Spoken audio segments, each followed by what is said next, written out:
Halo teman-teman, ketemu lagi di channel Eduka. Di video kali ini kita akan membahas soal-soal tes CPNS yang full penalaran. Kita akan lebih banyak membahas soal-soal mengenai integritas. Sebelum kita lanjut membahas soalnya, jangan lupa bantu aku untuk subscribe, like, dan share video ini sebanyak-banyaknya. Oke, sebelum kita membahas ke soal nomor 1, perlu aku jelaskan dulu di awal bahwa soal-soal yang akan kita bahas ini lebih banyak membahas mengenai integritas. Seperti yang sudah kita ketahui, kalau nilai-nilai integritas sebelumnya aku juga sudah bahas ya di video sebelumnya, bahwa ada 9 nilai integritas, yang mana 9 prinsip atau 9 nilai integritas ini dikelompokkan menjadi 3 nilai pokok. Yang pertama adalah nilai inti. Nilai inti ini dijabarkan menjadi nilai jujur, disiplin, dan bertanggung jawab. Kemudian yang kedua adalah ada nilai sikap, di mana nilai sikap ini dijabarkan menjadi nilai adil, berani, dan peduli. Kemudian yang ketiga ada nilai etos kerja, di mana nilai etos kerja ini juga dijabarkan menjadi 3, yaitu ada nilai kerja keras, sederhana, dan juga mandiri. Oke, itu tadi adalah 9 prinsip atau 9 nilai-nilai integritas. Sekarang kita langsung ke soal nomor 1. Tengku Halimah terhenyak saat menerima gaji suaminya yang tidak seberapa dan harus dipotong setengah. Saat itu, sebagai Menteri Keuangan, Syafruddin membuat kebijakan untuk memotong nilai uang menjadi setengahnya. Kok tidak bilang-bilang, protes Tengku Halimah kepada suaminya. Namun Syafruddin menjawab, kalau bilang-bilang tidak rahasia dong.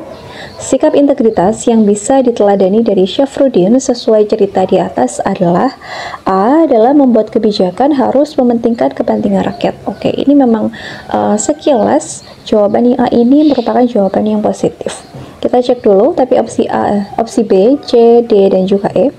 Yang B, seorang pejabat hendaknya membuat kebijakan yang sesuai peraturan undang-undang. Ya, ini juga benar. Lalu yang C, seorang pejabat harus mendahulukan kepentingan bangsa dan negara di atas segalanya. Oke, ini juga bisa. Lalu yang D, seorang pejabat harus menjaga rahasia jabatan dan negara. Ini juga boleh. Kok ternyata semua benar ya? Lalu mana jawabannya? Kita cek dulu yang E.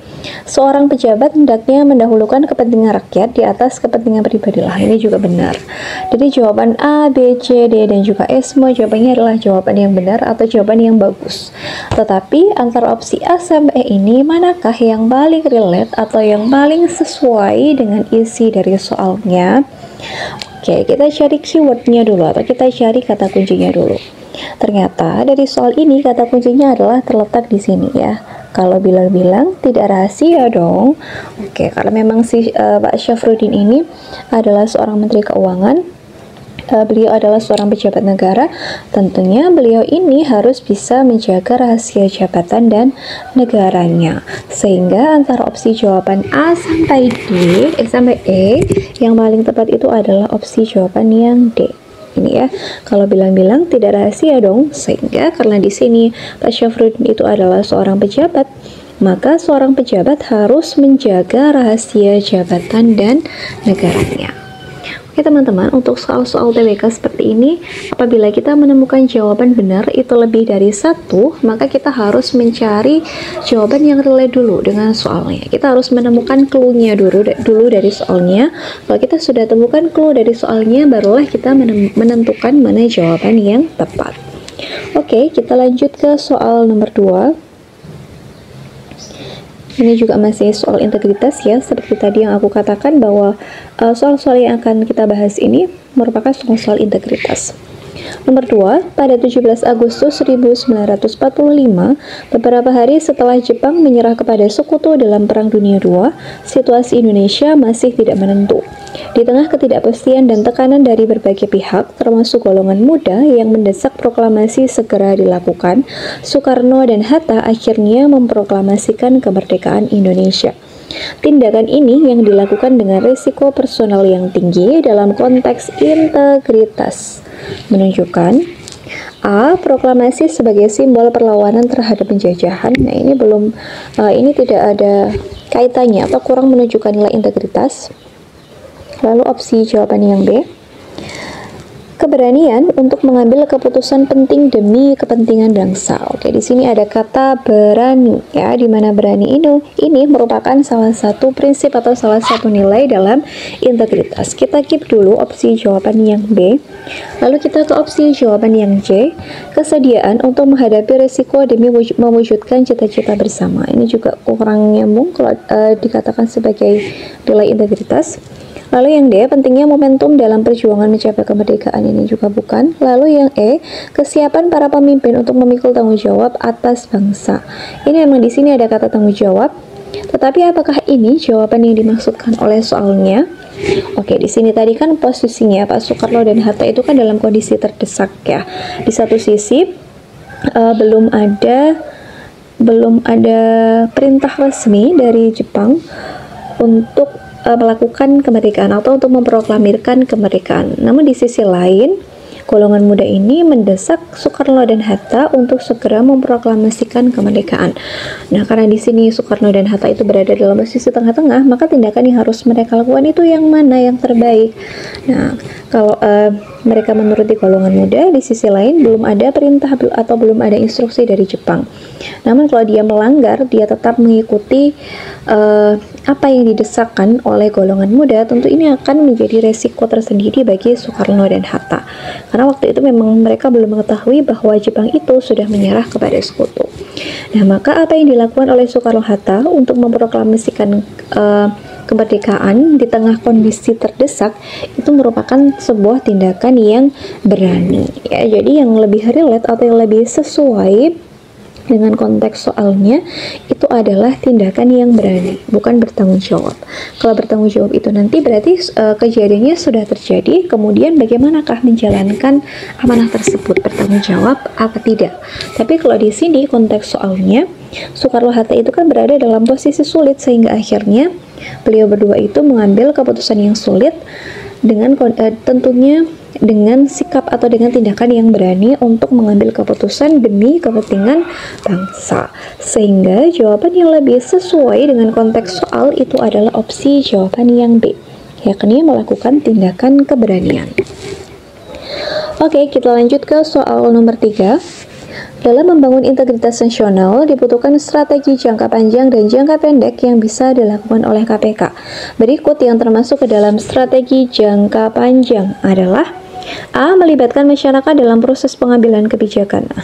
Padahal yang berperan dalam proses pengambilan kebijakan itu adalah Presiden dan juga DPR. No.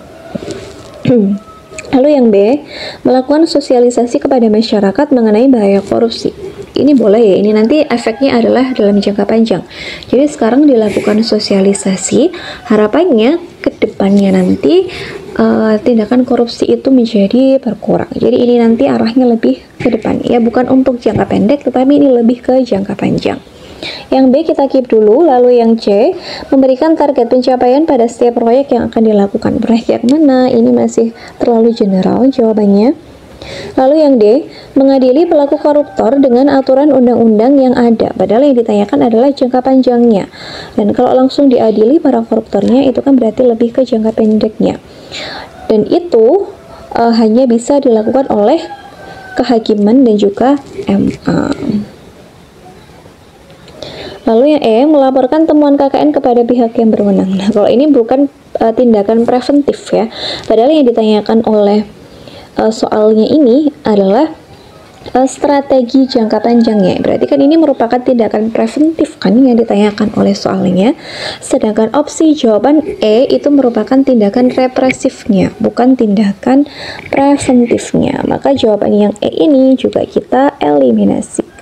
Sehingga satu-satunya jawaban yang tepat atau yang sesuai dengan konteks soal itu adalah opsi jawaban yang B. Oke, kita lanjut ke soal nomor 4. Di bawah ini yang termasuk ke dalam dimensi etos kerja adalah, nah tadi kan integritas itu ada 3 nilai inti atau 3 nilai dasar, yaitu nilai inti, nilai sikap, dan etos kerja. Nah, yang ditanyakan di dalam soal ini adalah dimensi etos kerja, di mana dimensi etos kerja dalam integritas itu ada 3 nilai, yakni kerja keras, sederhana, dan mandiri. Nah, kita cek opsi jawaban A sampai E yang menunjukkan dimensi etos kerja itu yang mana saja. Yang A, motivasi yang tinggi untuk meniadakan ketakutan dan mengubah ketakutan menjadi suatu yang menyenangkan. Ini bukan ya. Ini kurang masuk kalau ke dimensi etos kerja. Lalu yang B, tegar menghadapi segala cobaan dan berusaha untuk mengatasinya. Ini juga bukan. Lalu yang C, mantap dan tidak goyah menentukan pilihan antara berbuat dengan sikap berani dan tidak merasa takut. Kalau berani ini nanti masuknya malah ke dimensi sikap, bukan ke dimensi etos kerja. Lalu yang D, tidak suka menunda-nunda pekerjaan yang dapat dilakukan dengan cepat. Oke, kita keep dulu. Lalu yang E, tidak gentar menghadapi rasa takut untuk melakukan suatu tindakan yang benar. Kalau tidak gentar, ini kan berarti dia berani ya. Berani itu masuknya ke dimensi sikap. Kita juga eliminasi jawaban yang E. Lalu kenapa jawaban yang D ini benar? Yang D tadi kan opsi jawabannya adalah tidak suka menunda-nunda pekerjaan yang dapat dilakukan dengan cepat. Berarti kalau dia melakukan tidak suka menunda-nunda pekerjaan, kemudian juga melakukan pekerjaan dengan cepat, berarti kan menunjukkan bahwa orang tersebut memiliki sikap pekerja keras, ya kan? Dia gigih dan fokus serta tidak asal-asalan dalam melakukan pekerjaan. Kalau opsi yang jawaban D ini, dia lebih menekankan ke sikapnya gigih atau suka bekerja keras, sehingga dia tidak suka menunda-nunda pekerjaan. Nah, gigih dan fokus itu kan sebenarnya merupakan pengertian dari kerja keras, di mana kerja keras ini merupakan salah satu nilai dari dimensi etos kerja. Sehingga jawaban untuk soal nomor 4 itu adalah opsi jawaban yang D.